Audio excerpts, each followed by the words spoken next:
Estamos de volta e ao meu lado o Tenente Coronel Vasques, o subcomandante do 56 Batalhão de Infantaria. Muito bem-vindo ao Atualize e o nosso assunto são as operações de paz. É verdade que a operação de paz é coisa de brasileiro? Esse é o lema utilizado em todas as nossas operações. Tá? Todas as nações sabem que quem sabe fazer a operação de paz é o povo brasileiro. O Exército Brasileiro é o campeão nessa modalidade. E isso está muito na essência do ser brasileiro, né? O brasileiro, ele tem essa coisa agregadora, isso faz parte? O brasileiro a operação de paz é coisa de brasileiro pelo ser brasileiro? Exatamente, essa é a colocação. A gente não ensina o nosso soldado a ser educado, a tratar com carinho, a tratar com amor, aquelas pessoas necessárias. Já vem de berço. Então isso facilita o nosso trabalho. O nosso povo, a índole do nosso povo, ela se faz prestativa. Toda vez que vê um acidentado, um ferido, ele se coloca no lugar do acidentado e tem um comportamento altamente eficaz para o atendimento dessa situação. E o Brasil tem um longo histórico em operações de paz, né? Eu queria que o senhor contasse um pouquinho desse histórico para a gente. Na verdade, a experiência militar de operações de paz já está com mais de 60 anos. Nós estamos com 64 anos já de operações de paz. E os nossos militares, eles são treinados em cima das experiências passadas. Só no Haiti, nós já estamos no 24º contingente. Eu participei do 17º contingente e a turma que foi entrevistada anteriormente participou do 22º e hoje nós estamos no 24º contingente. E as experiências, elas são relatadas, são ensaiadas e são treinadas para que a gente sempre tenha a melhor resposta que a população local tenha a seu favor. O senhor estava falando que a gente já está no 24º contingente. Como que o Brasil, que Campos, especificamente falando, ganhou o direito de enviar 26 homens ao Haiti? Em 2014, foi feita uma seleção e foi determinado ao Comando Militar do Leste que pegasse os homens de seu comando para que compusessem o 22º contingente. Em cima da preparação de 2014, o nosso batalhão se destacou durante todos os treinamentos, durante toda a formação. Como prêmio, a 9ª Brigada de Infantaria Motorizada determinou ao comandante, na época, o comandante do 56 BI, que selecionasse um pelotão para compor essa fração. E por esse motivo que foi a primeira vez que Campos participou com uma fração constituída. Porque em outros contingentes, militares que estão servindo aqui em Campos, e até mesmo militares nascidos em Campos, participaram de outras operações. Inclusive, dentre esses militares, o senhor já esteve no Haiti, né? Consegue contar pra gente? Eu sei que é difícil explicar uma experiência vivida, mas consegue passar um pouco pra gente de como foi essa experiência em solo haitiano? Toda missão onde a gente se afasta da família, se afasta da nossa rotina normal, ela já mexe com o nosso emocional. Então eu posso dizer que ninguém vá para uma missão de paz, ninguém vá para uma operação de conflito real que não volte modificado, certo? Que não volte mais humano, que não volte mais suscetível ao problema alheio. Ele passa a perceber que os seus problemas de dia a dia, que a sua pequena apurrinhação não é nada, comparado ao grande problema que outros humanos igual a ele está passando.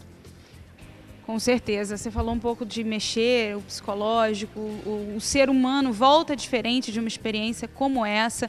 É importante também um controle emocional e psicológico enorme para viver uma experiência como essa, né? A gente, durante a missão de paz, a gente tem uma preparação, temos na preparação, durante a execução e no pós-missão, um acompanhamento de psicólogos, da turma que acompanha, que faz todo o trabalho. Porque a gente sabe que sempre quando volta de um conflito, nós temos relato de outras missões, que alguns militares voltam transtornados, voltam com desvio de comportamento, voltam agressivos, voltam com o que nós, na nossa rotina, não consideraríamos normal. Então, com esse apoio, lógico, com o crescente da experiência, chegou-se a eu posso dizer que nós estamos num estágio quase nível 0 de danos colaterais, de efeitos colaterais.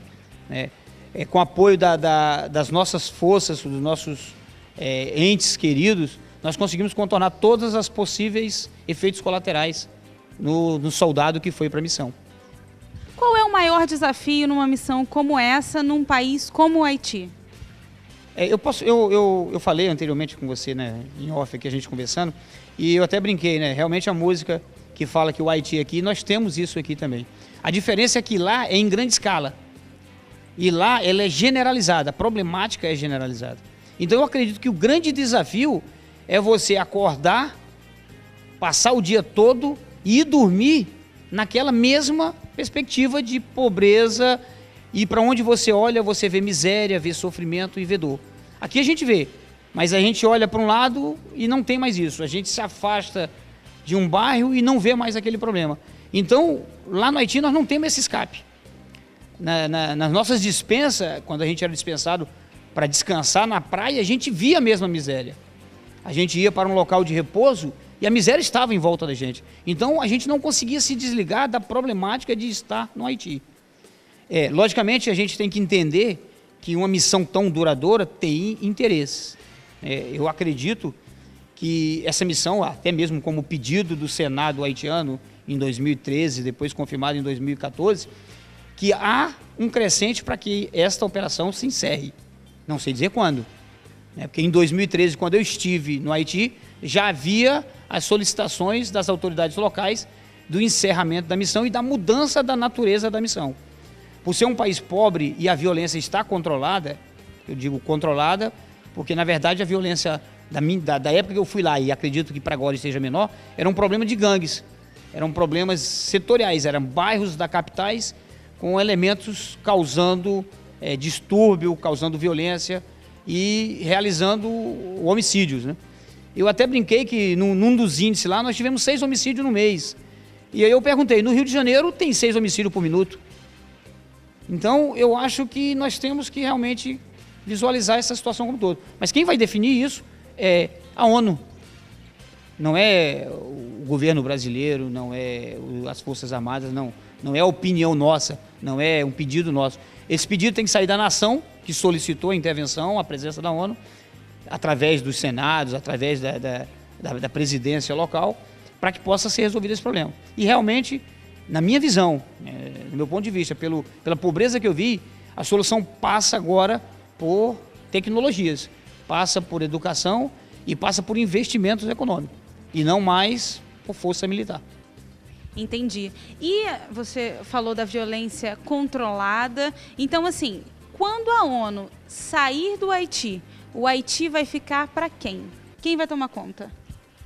Já foi feita a formação, durante esses 12, 13 anos, foi feita a formação das polícias nacionais, a PNH, Polícia Nacional Haitiana.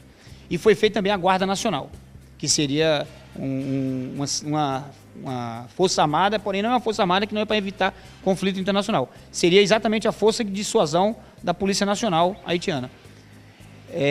Já foi capacitado os homens, os nossos policiais brasileiros foram para lá, fizeram formação, fizeram a preparação das polícias locais. Então, hoje, eu posso dizer que eles têm condições de se manter, de controlar a violência onde ela está, na posição em que ela se encontra. Pode haver um crescente? Pode. Como também pode cessar totalmente a violência. Eu acredito que a presença das Forças Armadas dos 22, 23 países que participaram da missão ao longo do tempo, não há mais necessidade. Mas isso é uma visão no meu patamar, certo?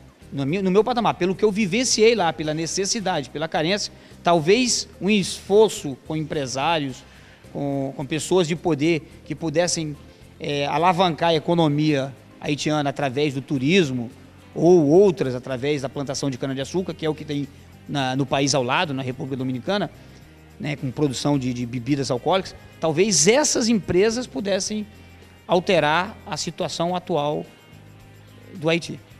O senhor esteve no Haiti durante 9 meses. O que o senhor trouxe do Haiti junto a você?